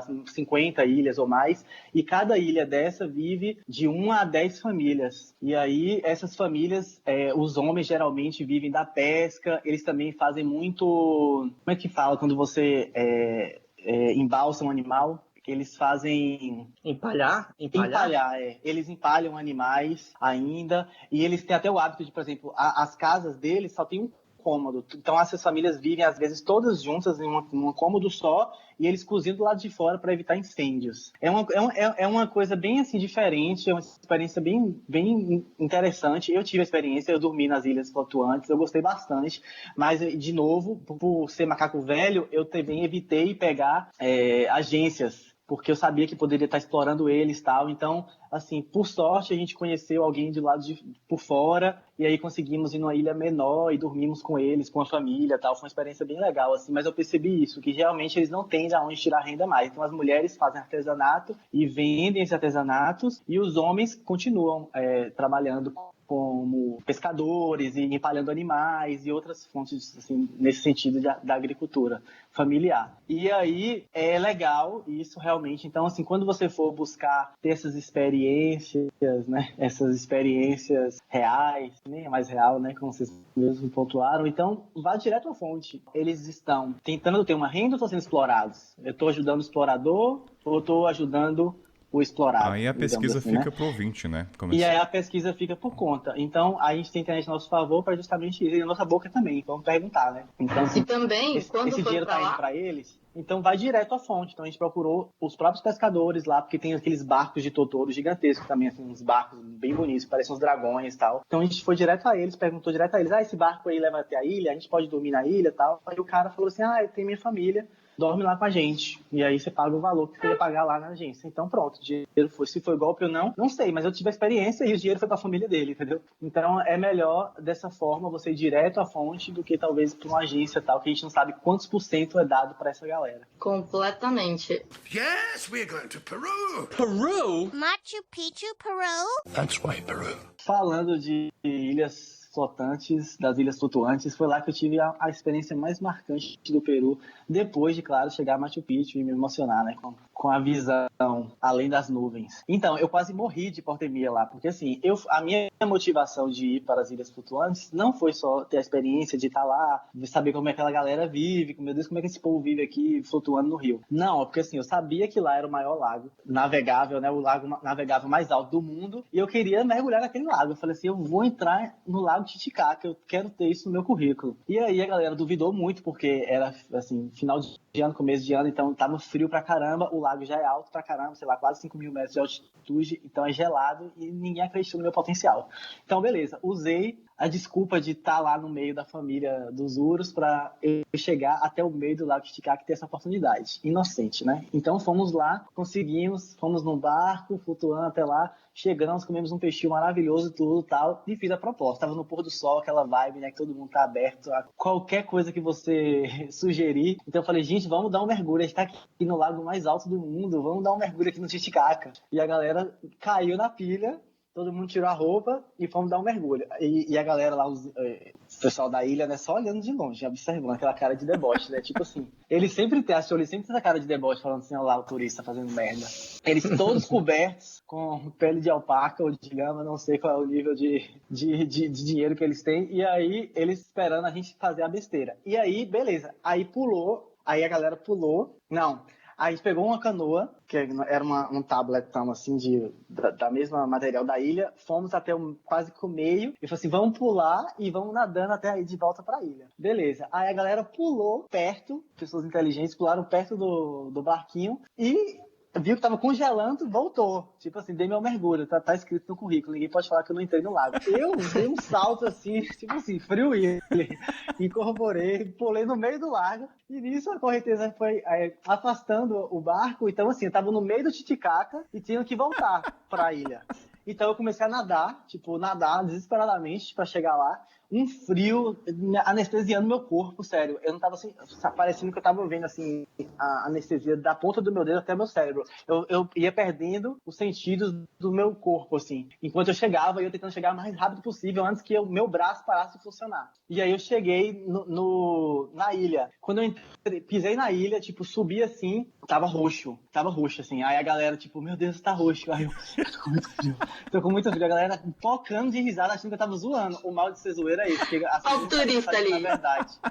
E aí, eu tô com muito frio, eu tô morrendo e tal. Aí me levaram pra... Eu tô resumindo aqui, né? Nisso teve muita zoeira até lá. E as pessoas não me levavam pro quarto, não me levavam a sério. Eu tava sentindo mais frio ainda, que tava de noite já. E aí eu precisava vestir uma camisa, só que eu não tinha força pra falar. Minha boca tava batendo muito, não saía as palavras. Eu preciso vestir alguma coisa. E aí eu entrei no quarto. Aí nisso, a minha cor não mudava. Aí o pessoal foi vendo que eu realmente tava mal o negócio. Aí começou a jogar um monte de coberta em cima de mim, de lençol. E aí todo mundo me abraçando, assim, um abraço coletivo. E aí depois de um tempo eu comecei a recuperar a minha cor. E aí nisso que eu fui recuperando minha cor, fui recuperando a minha fala. Aí eu xinguei todo mundo, né? Falei, eu tava morrendo, filho, desgraçado. Vocês não estavam fazendo nada. Eu tava de cueca no meio da ilha, menos 10 graus, e vocês zoando na minha cara. Mas foi feio, velho. Tipo assim, falta de ar. Você achou que ia morrer ali no mar, na água, quando você estava nadando? Não, eu achei que eu ia morrer quando eu cheguei em terra, né? Eu cheguei na ilha. Porque na água ainda tava na adrenalina, tá muito gelado, eu preciso chegar lá, dando braçada. Mas quando eu cheguei lá, que eu já vi que era pra mim estar salvo, e eu tava, pelado, passando frio, que eu fiquei com medo de morrer mesmo. É por isso que eu falo, personas como você, Willy, que fazem sempre piadinha, nesse momento eu tenho amigos que fazem isso. Cara, eu não sei quando é sério ou não.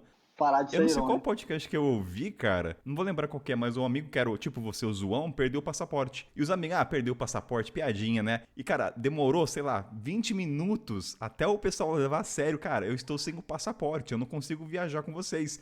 Então, assim, ouvinte, não seja o cara zoeira 24 horas que você pode se fuder nessas horas, né? Mas não confunda zoeira com mentiroso, eu nunca menti. Minha zoeira é sempre séria, sempre certeira. Olha, se eu puder confirmar, eu vou falar pro ele que o Titicaca foi a água mais gelada que eu já entrei. Eu tenho essa mania de querer entrar também, né? Então tem lá na Patagônia, entra lá em Huaraz, 4.000 metros, aquela laguna, você entra, mas maluco, o Titicaca é sinistro. Faz a água de Cape Town, Kainan, parecer Caldas Novas. Então isso que é legal, né? Porque eu faria também até pra ter um parâmetro, que nem você fala assim, lugar quente. Uma coisa é Sudão, outra coisa é Mauritânia. Então você vai tendo níveis de calor. Você pode comparar. Então, pra mim, o mais gelado é Cape Town. Mas a galera consegue entrar ainda. Então, é mais gelado que Cape Town. Cape Town ainda pegava um jacaré ainda na onda. Eu não sei se vocês já passaram o frio, assim, um frio de doer. Porque dói, velho. É uma coisa assim que parece que tá pegando assim sua garganta e apertando assim seu pulmão. Eu não sei explicar. É uma dor. Por isso que eu acho que foi não, é porque a gente também tem que. É uma dor desgraçada. É que a gente tem que lembrar também que o Lago Titicaca é o mais alto lago navegável no mundo. Então é uma altitude do mundo. Falta de ar total. Qual é a altitude? A gente tá falando quanto? De, sei lá, 5.000? Só pra ter uma ideia. Eu acho que são de 3.500 pra cima. Mas pela essa altitude não deveria ser congelado? Não, porque ele é muito profundo. Ele é muito profundo, cara. 3.812 metros de altitude tem o lago. Ele é muito, muito profundo. Muito profundo.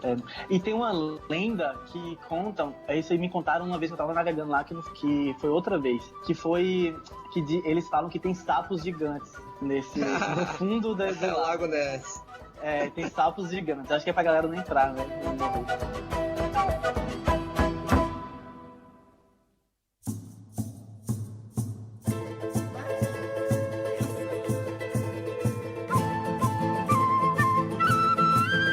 Já que a gente estava falando até da altitude, vamos trazer um pouco, então, um momento histórico, não tão longo, tá, gente? Mas deixar com o Richard e Lana até falar dos biomas. Acho que quando a Lana me falou isso, eu fiquei bem surpreso, eu não sabia. Então, deixo pra Richard e Lana aí trazerem um pouco essa parte geográfica, bioma e até um pouco parte histórica. Um momento, é com vocês. Lana e Richard, o casalzinho mochileiros aí. Casalzinho não, casal, né? Casalzinho. Momento cultura. Momento cultura. Trilha de Momento cultura. Não, é que tipo assim, eu acho que a galera fala muito de Machu Picchu, mas tem que entender que existiam muitas civilizações no Peru. E cada parte que você vai do Peru, a gente encontra vestígios, pirâmides, escritas, hábitos de culturas diferentes. Então, se você estiver lá perto de Huaraz, você vai aprender um pouco mais sobre a cultura Chavin, que aí tinha o São Pedro, que era o chá que eles tomavam. E cada um tem uma cultura. Então tem a cultura de Nazca, tem a cultura dos Huaris, que é ali em Ayacucho. Tem a parte da Amazônia também, que é ali que é em Chachapoyas. E lá tem uma Machu Picchu que é nos céus, que ela é cercada por muros, que é Coelap, que é um lugar assim surreal também. Então tem outras civilizações, outras Machu Picchus espalhadas pelo Peru. Então não fique nessa onda de conhecer só o que é Inca. Tem uma cultura muito, muito interessante para Inca. Se você for lá em Chan Chan, que são as ruínas perto de Trujillo ali, você vai conhecer os chimus, né? Um pouco da cultura dos chimus. Então são muitas civilizações espalhadas e você tem muito a aprender nessa parte histórica de sítios arqueológicos, né? Não ficar só nessa coisa de conhecer os incas, né? Então acho que é essa a riqueza maior do Peru. São muitas civilizações.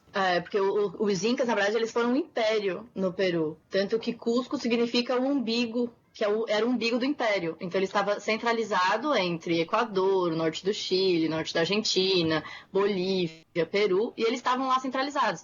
Mas, por exemplo, Machu Picchu é incrível, maravilhoso, só que o que eu mais fiquei surpresa foi com os moches, também lá perto de Huanchaco, lá que o Richard já falou, de Trujillo, que tem cores. Então são ruínas que tem vermelho, amarelo, preto, branco, e com feições, assim, eles têm como se fosse uma máscara colorida. E isso é incrível.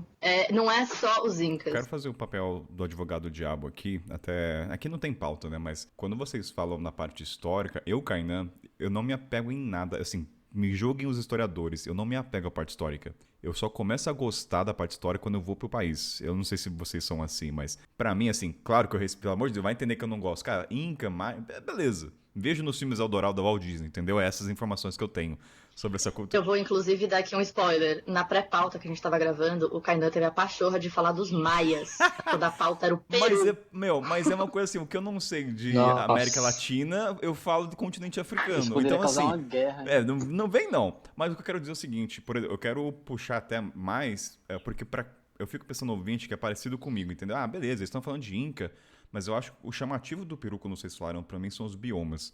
Os biomas, eles estão totalmente atrelados às civilizações. Então, por exemplo, se você for visitar os Tiwanacos, eles estão numa altitude que é 3.000, 3.800, 4.000 metros. Eles eram o equivalente aos arquitetos, vamos dizer assim, porque as construções deles, mesmo que você tenha os abalos sísmicos, eles não vão cair, não vai romper, não vai rachar as estruturas deles. Então, os biomas estão totalmente ligados às civilizações. Se você for para os montes, tinha coisa feita de areia. Então, era toda uma construção lá nos Chanchans, que o Richard comentou, porque eles estão na praia. Aí, se você for para Huaraz, que são os Chavins, vai ser outra construção por causa do frio. Porque no Peru você tem a Amazônia, você vai ter picos nevados, vai ter o deserto, você vai ter praia, você vai ter a Amazônia... que mais? Sei lá. É muita coisa. Mas vocês três sabiam, Richard e Willy, vocês sabiam todas quase os biomas? Ou vocês só souberam quando chegaram? Eu acho que eu sabia porque eu sou louca pela América Latina. Então, eu sempre gostei muito. Vai muito do seu interesse. Eu sempre gostei de civilizações antigas e por causa disso eu também acabava estudando os biomas. Porque isso vai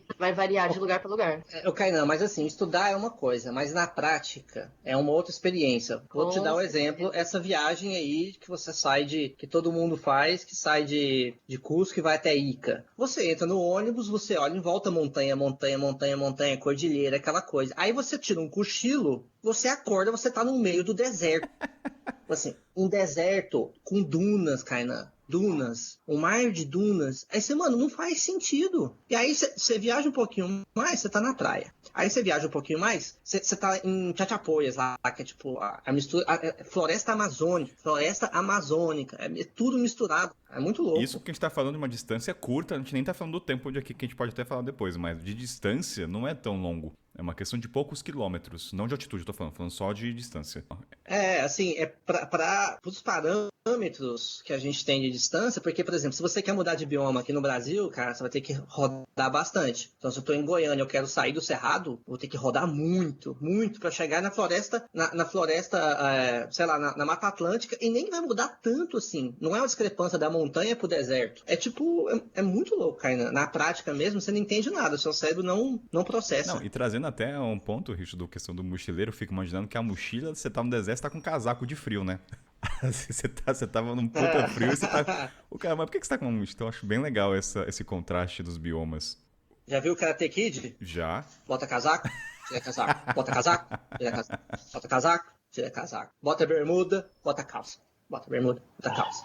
É a vida do mochileiro na Bolívia e Peru. Mas vale dizer muito, acho que as pessoas, em geral, subestimam muito o Peru e a Bolívia. Assim, subestimam muito a América Latina em si, né? O turista brasileiro. Mas subestima muito o Peru e a Bolívia, porque as pessoas não têm um preconceito com esses países, assim, que eu não sei de onde tirou. Talvez porque temos muitos imigrantes bolivianos que são chacota no Brasil, em São Paulo, né? Que trabalham quase como escravos em fábricas e tal. Então, é como se fosse uma classe abaixo, assim, as pessoas veem. E aí, espelharam isso nos países. Eu não sei como é que a história levou a isso, mas eu sinto, quando eu converso com as pessoas, que as pessoas não esperam nada do Peru e da Bolívia. Principalmente a Bolívia, né? Porque o Peru ainda tem Machu Picchu.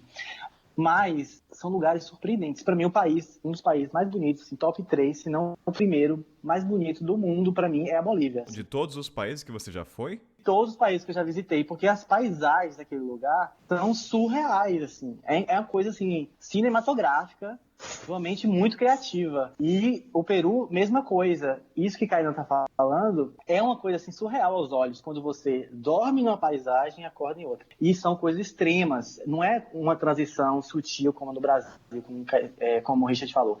São transições extremas. É você ver um lago, eu vou usar o exemplo da Bolívia aqui, mas vale para o Peru também. Por exemplo, quando a gente está fazendo o Tudo Salado do Uyuni. Você vê um deserto de sal, um deserto completamente branco, e aí chove nesse deserto, aí fica um chão espelhado. O chão reflete o céu, então você não sabe o que é céu e o que é chão. Você está quase que voando, flutuando na terra. É surreal isso. E à noite, num céu estrelado, porque deserto, o céu é estrelado. Então você vê as estrelas refletindo no céu. Você está praticamente voando no universo. Essa é uma visão quase de sonho, assim, quase de alucinação. E aí você viaja mais um pouco, na 4x4, você para num lago colorido, assim, vão lagos coloridos, que vai do amarelo ao rosa. Aí o rosa, você acha que é água rosa, que já seria incrível. Mas quando você chega perto, são tipo 10 mil flamingos aglomerados. São flamingos, eles começam a voar e a água rosa se transforma em azul. Sabe uma coisa assim? É muito bonito, assim, quando as pessoas me perguntam, velho, eu quero iniciar nisso, em viagem de mochilão, o que eu faço? Quero viajar pra fora, quero ter essa experiência. Eu falei, vai pra Bolívia, vai pro Peru, assim, pra mim é o primeiro destino que todo mochileiro tem que ir, porque é barato, porque a língua é fácil, porque é perto do nosso país, e porque você vai ter uma experiência que vai virar a chavinha, entendeu? Vai virar a tua mente. É uma experiência cultural, é uma experiência visual muito grande, porque eu gosto muito de viajar para lugares que eu me sinto fora de casa. Então, a Bolívia e o Peru não são países desenvolvidos, são subdesenvolvidos, mas eles têm uma identidade muito forte, eles têm identidade forte. Eles sabem de onde eles vieram, quem eles são, e eles têm identidade muito forte. Então, assim, os caras ainda mantêm muito da cultura antiga, dos povos oriundos que eles vieram, roupa é diferente, estilo de vida é diferente, a galera fala, é muito atrasado, parece que vive há 300 anos atrás, parece parar no tempo. Maravilhoso isso, assim, para quem viaja, então, é incrível você estar dentro daquilo, inserido naquilo. E é que a gente falou, você acaba descobrindo a história, aprendendo a história, se interessando por ela, vivendo nela, entendeu? Eu não sou o cara que pesquisa também, eu sou todo o seu time, não sou historiador, mas a história vem até a gente, quando a gente está dentro do ônibus, olhando na janela, quando a gente conversa com as pessoas, quando a gente vê, então a gente acaba viajar sobre isso, entendeu? Você vai se reeducando, o mundo vai te educando. Yes, we're going to Peru. Peru? Machu Picchu, Peru? That's right, Peru. Uma das coisas que eu mais gosto é porque na América Latina o meu nome ele é muito precioso, em todos os lugares. Porque nos países andinos, lana, que é meu nome, significa lã de roupa, então é lã de alpaca, lã de vicunha, lã de lhama. Então todas as vezes, e assim, os peruanos, eles são um pouco mais fechados, eles são um pouco mais tímidos do que brasileiros, colombianos. Então é difícil você tirar um sorrisinho deles. Mas bastava eu falar, me llamo Lana, e eles caíam na risada, e abriam um super sorrisão pra mim. E as cholitas, né, quando estavam, inclusive uma quando eu estava em Arequipe, ela estava justamente fazendo o fio de lã, e eu estava conversando com ela, comprei um chaveirinho, e aí eu falei, meu nome é Lana. E ela começou a gargalhar tão gostoso, tão gostoso. Então, assim, pra mim é muito gostoso porque era uma forma de quebrar o gelo com todo mundo. E na América Central, meu nome significa dinheiro. Então, assim, eu era tão valiosa. Eu vou pedir licença a seu careca Richard pra fazer uma piada aqui com o nome da Lana, com todo respeito à sua esposa ou namorada. Eu falo de esposa de modo carinhoso. Mas imagina a Lana... Não, você foi um dos cupidos desse casal. Verdade, então eu tem tenho um álibi pra falar. Mas assim, imagina a Lana numa baladinha. Como ele chama? Chama Lana. Eu fico imaginando. Lana. Meu irmão, porque tipo, a lã, ela é o sinônimo de dinheiro também no país andino, porque é algo que se revende com um preço muito alto, né? Não, porque imagina que o cara lá do Peru, às vezes deve achar que o nome dela não é Lana. É como no Brasil, como você chama? Eu me chamo Diamante, Joia, Esmeralda. Tipo assim, sou preciosa. Não, as pessoas não acreditavam. Tinha gente que pedia pra ver algum documento, alguma coisa, porque eles não acreditavam que meu nome era Lana. Então, assim, muitas vezes, obviamente, né, pra paquerar peruano acabava sendo mais fácil. Olha! Porque tinha esse quebra-gelo, se eu tinha interesse era só jogar meu nome. A cantada vinha pronta já. A cantada tá Não, aqui, a ó, Lana cantada já sou eu. fazia. O cara perguntava como ele chama, ela pegava já o RG do lado, ó. Me chamo Lana. Aí eu te quero. Rapaz, uma maneira de ser bem tratado no Peru, eu lembro quando eu viajo com a camisa do Flamengo, né? E o Guerreiro, que é o maior atleta futebolístico peruano de todos os tempos, amado no Peru, jogou no Flamengo muito tempo, né? Então, quando eu chegava com a camisa do Flamengo, meu amigo, as portas se abriam. Flamengo, porque eles viraram flamenguistas por conta do Guerreiro. E eu falava, não, Guerreiro, cara, Guerreiro é nós, aquela coisa. E aí, abre a entrada, não tem que pagar ingresso de parque. Cara, só dica aí pra galera, vai com a camisa do Mengão, que no Peru vai ser bem recebido. Bacana! Gente, flamenguista de meia tigela. Dorme vendo Mundial e tudo, mas usa a camisa pra entrar de graça nos parques. Olha que sim. Olha, expondo as verdades. Adoro esse programa que a gente expõe verdades. Bom saber, viu? Mais uma camisa de time pra colocar na mala. Nossa, mas Flamengo dói, cara. Ô camisa feia, preta e vermelha, com todo respeito. Você não começa, Kainan. Não vamos terminar esse podcast dessa forma. Kainan já gosta de polemizar, né, velho? Eu Meu quero Deus. ver o circo pegar fogo. Não. Você tá falando com 1/4 do Brasil aí, meu amigo. Tá, mas enfim, deixa. Podemos. Ó, então assim, antes de dar o recado final, agora tem a estratégia que eu tenho o seguinte. Galera, história dos ouvintes no Kainan@mochileirosempout.com. E não esquece também de se inscrever nos canais do podcast. Esse você esquece, né? Tem que fazer esse lembrancinha no final. Mas você que gostou desse programa, eu vou deixar pro Willy falar. Willy, qual é a novidade pro ouvinte aí que gostou desse programa de quase 2 horas? O que haverá de surpresa? Vai, vou deixar você falar. É que não acabou. Vai ter segunda rodada. É isso a surpresa? Ou eu tô falando besteira? Não, terá rodada 2, gente. Olha só, esse programa Então. tá virando um... Não chore agachado no banheiro, vai ter mais. E se você acha que a gente contou todos os podres nesse daqui, espera a semana que vem. Dando um spoiler ainda, tem comida, tem as histórias pessoais, tem aqui um tópico que a Lana... Tem xixi. Tem xixi na Eu não vou rede. contar a história que eu caguei no ônibus de novo, não, porque eu já contei em outro episódio. Foi no segundo, direto do... Nossa, faz tempo, hein, Richard? Essa tem que ouvir lá. Foi lá nos primórdios. Foi nos É primórdios. nesse episódio que o Lenços Baby perdeu uma publicidade com o Richard, estampar a cara dele. Foi no Peru, cara. Foi voltando de Arequipa, foi aquele rolê. Essa história aí, acho que episódio que ela tá... É tá o caindo. segundo, que é Dois. Perrengues no Busão. A maioria da galera te conhece muitas vezes pelo assim, você... O que o Willy tem de pizza, você tem de lenço umedecido. Até a história dos ouvintes, a Salete falou, o Richard, lenço umedecido sempre na mochila. Então, Cafuné no cu, né, cara? Tá certo. então, gente, haverá parte 2, como também teve no transporte africano. Então, assim, vai ter mais história do Peru. Então, tem um jabá, né? Então, pera aí, vai, desce a trilha e vamos pro jabá.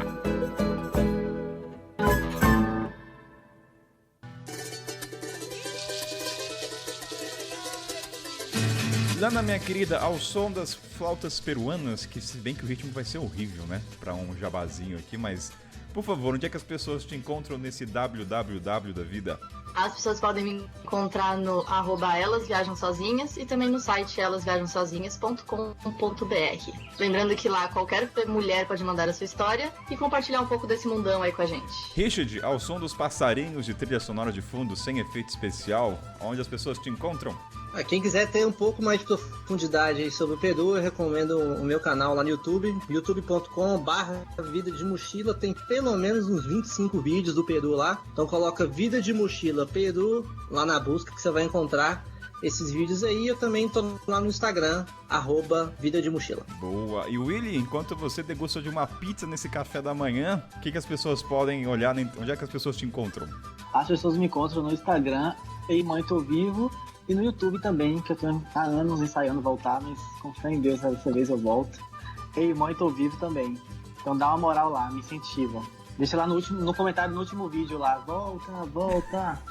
Então é isso, aqui é o Kainan, a voz de sempre, também lá no Instagram, kainan.ito, e não esquece também de enviar histórias pros ouvintes, pra gente ler, e no grupo Telegram pra você saber das informações, e a live que terá... não, isso aqui é um programa que, enfim, não vai ter live, é que vai estar lá depois já.